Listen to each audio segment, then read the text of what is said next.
Do you want to play Union Arena but don't know how to play? Well, this video here should help you learn. Hopefully, fingers crossed. How's it going everyone? Sanada Yuki here, level 1 One Piece card game judge, and today for part 1 of how to Union Arena or how to play Union Arena, let's start with the basic knowledge of how your playmat or field or board looks like, and the cards, what cards come with.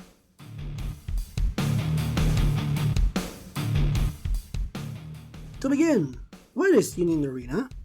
Basically, it's a card game where different anime franchise or IP duke it out to see who is the best. If you have played other TCGs in the past, you might see some similarities because it's like a mix of different TCGs, especially if the TCGs are Bandai related. One general rule though is that for the game, is you can pick any franchise you want, but you cannot mix franchises, like say you cannot mix Hunter x Hunter with Jujutsu Kaisen.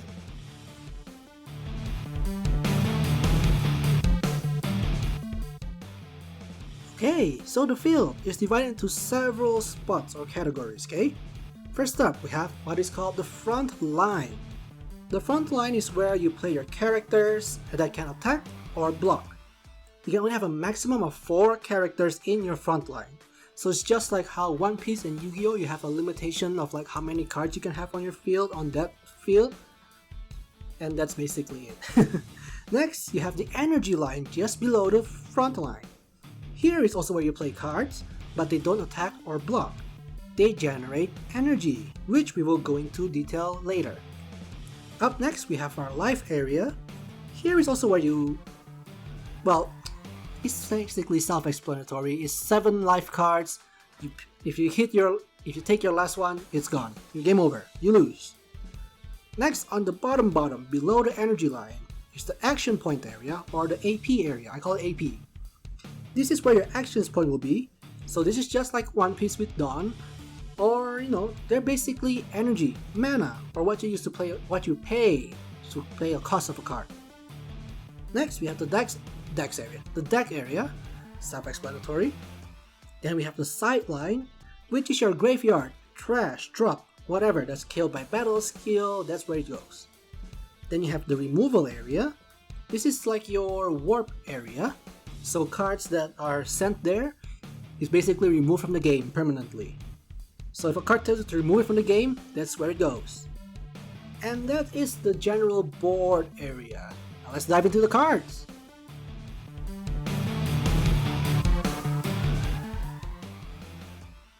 So there are essentially 4 types of cards in the game. Let's begin with the AP card, or your action point, okay? It's basically, like I said, it's your mana, your energy, but you only have 3 AP cards. You might think that, oh, it's just a boring card just by looking at it, but this is just your basic one.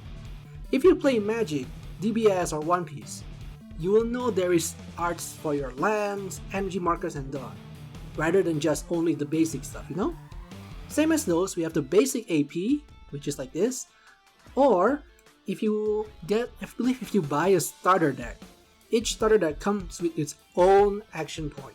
Like this one here I have is from an Idol Master deck that I got from Japan.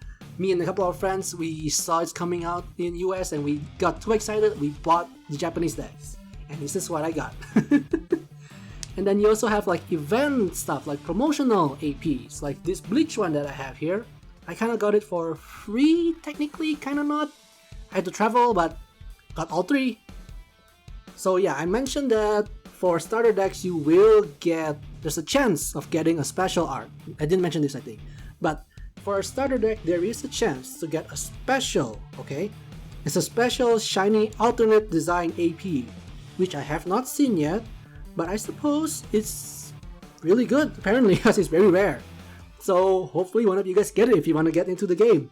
I can see people in the future, or when the game comes out, or even now actually, try and design custom action points. So like how for One Piece Dawns you have custom Dawn, for Magic you have custom tokens, and for DBS I think for Fusion World Masters, because we are starting to have energy markers, custom energy markers. Now I know I have designed some custom energy markers for my team, And here are just some examples here, like right on screen. I designed this from scratch. Well, not from scratch. I don't draw everything from scratch, but these are the designs I have. Okay, let's talk about character cards. Character cards can be placed in either your front line or energy line. That's a heads up, okay? When you play a character card, or even any card, except for one specific card, an AP is played on the field rested or horizontally. So a character card consists of different parts. We have character name on the top, and usually below it there is its affinity.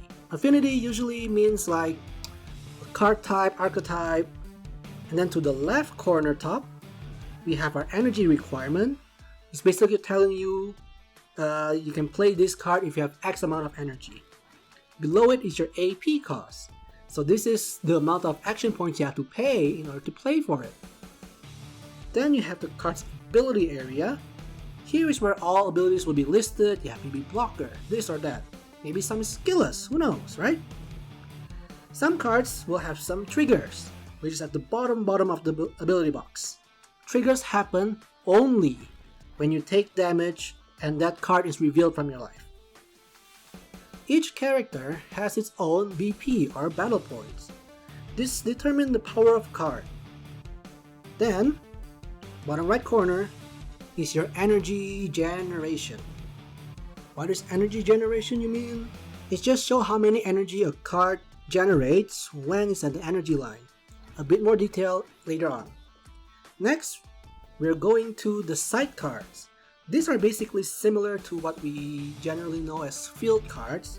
So they bestow support and is only placed in your energy line. Cannot be placed in the front line. Then lastly, we have event cards. These cards is a one-time use, of their ability, and then they're sent to the sideline after. Some of these cards can turn the favor to your favor, who knows? Some might help you search, some might buff something, It's very, very interesting. So what do you think so far? I have previewed some cards for the game, alt arts and description of the game kinda. And you want to learn how to play next? I will teach you in the next video how a deck is built and the rules for deck building, and then teach you how to play. Stay tuned for that video to come out because I'm going to show you in person with my Idol Masters deck. So that'll be very interesting bird's eye view. I'll do my best with camera angle, lighting. Hopefully it's clear for you guys, but I'm excited because this game actually is not too bad. I've played it, it's pretty fun. So let me know what you think, because I've showed you like alt arts, APs. I might have shown you sign cards, who knows, right? Anyways, I'm Sanada Yuki, I'm heading out. I'll see you in the next one. Bye!